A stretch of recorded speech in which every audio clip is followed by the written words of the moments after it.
Hey, Yoni here. Today we will talk about the failed Tsar's dilemma. Russia is currently facing a tough dilemma as Russia cannot stop the war, but it also cannot continue the war at the current pace. Ukraine's allies should understand this before the negotiations start. Russia is in a tough position in this war because it hasn't managed to reach any of its initial strategic goals. Additionally, the war is actually very unsustainable both militarily and economically for Russia. Russia has decided to go all in before negotiations start to improve its position. However, it's very unlikely that these negotiations will bring peace in the short term. Russia's war economy is reaching its limits.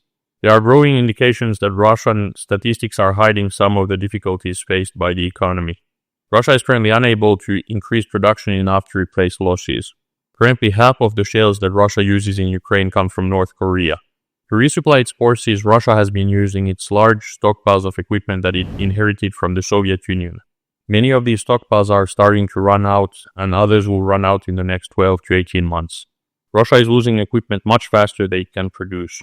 When looking at confirmed losses, Russia has lost 5,000 IFVs so far. On average, Russia has lost 155 IFVs a month. Currently, Russia is producing around 17 IFVs a month. At the same time, it's very hard for the Russian defense industry to recruit more men and women. Russia is facing a huge labor shortage. To compete for workers, the Ministry of Defense and the defense industries have needed to increase their salaries by a lot.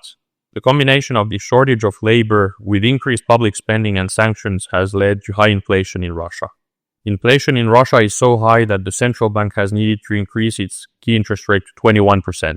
This key interest rate was only at 7.5% in June 2023. Ironically, these same factors that make it difficult for Russia to continue the war are also the ones that make it impossible for Russia to stop.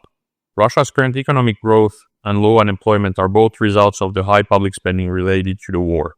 Russia's economy is just way too reliant on this war. Russia is projected to spend 41% of its state budget on the war next year. And this is the official number. The real number is likely higher because this number does not count private contractors, for example. Stopping the war and reducing defense spending would likely lead to an economic crash in Russia. The combination of high unemployment, low economic growth, and demobilized veterans would be very bad for Putin's regime's stability. Because of all this, Russia is confronted with very difficult dilemmas. Russia cannot sustain the current rate, but it also cannot stop the war. And this is something that Ukraine's allies need to understand before negotiations start. This was it for today's video. I hope that you liked it. If you did, please like and subscribe, and see you in the next video.